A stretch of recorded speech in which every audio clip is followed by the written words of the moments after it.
अस्सलामुअलैकुम नाज़रीन, मेहरान टीवी में भली कार मां हां मुबशर सोलंगी। सबका पहिरीं एक नज़र हेडलाइन ते। वज़ीर आज़म शहबाज शरीफ सां काज़ाख़स्तान के सदर की मुलाकात, स्ट्रेटेजिक पार्टनरशिप समेत मुख़्तलिफ़ याददाश्तनामनि ते सहियूं। कासिम जोमार्त टोकायोव के वज़ीर आज़म हाउस पहुंचण ते आजाणो। गार्ड ऑफ ऑनर पेश, तकरीब का ॿिन्ही मुल्कनि जा क़ौमी तराना वॼाया विया। वज़ीर आज़म शहबाज शरीफ काज़ाख़स्तान के सदर सां काबीना के मेंबरनि जो तारीफ़ करायो। वज़ीर आज़म वफ़ाक़ी काबीना जो इजलास अॼु शाम तलब करे वरितो। शहबाज शरीफ आलमी इशूज़ ते काबीना के एतमाद में वठंदो। इजलास में मुल्क की मजमूई सियासी और मुआशी सूरतहाल जो जायज़ो वरितो वेंदो।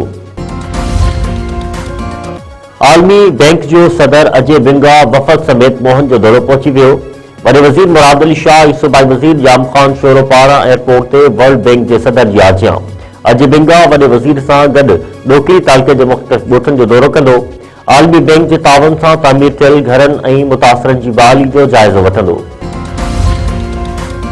अमेरिका और ईरान विच में एटमी ॻाल्हियूं जुमे जे ॾींहुं इनकरा बदिरां ओमान में थियण जो इम्कान। अमरीकी मीडिया की दावा मूजिब ईरान की दरख्वास्त ते ट्रंप इंतजामिया ॻाल्हियूं तुर्किया खां ओमान मुंतकिल करण लाइ राज़ी थी वई आहे।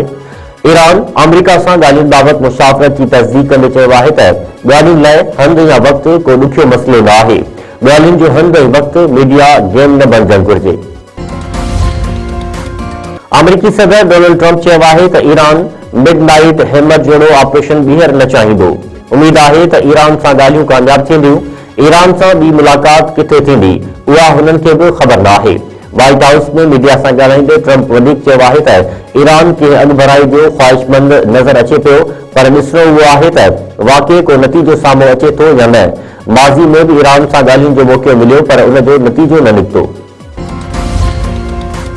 मीरपुर बठोरो में पीरसन पैनू फ़कीर औरत थधि विघे फौत। खती पाड़े में घिटीअ मां औरत जो लाश मिलियो।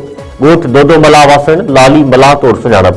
85 वरनि जी ॿुढड़ी औरत शहर में पिनी पेट गुज़र कंदी हुई।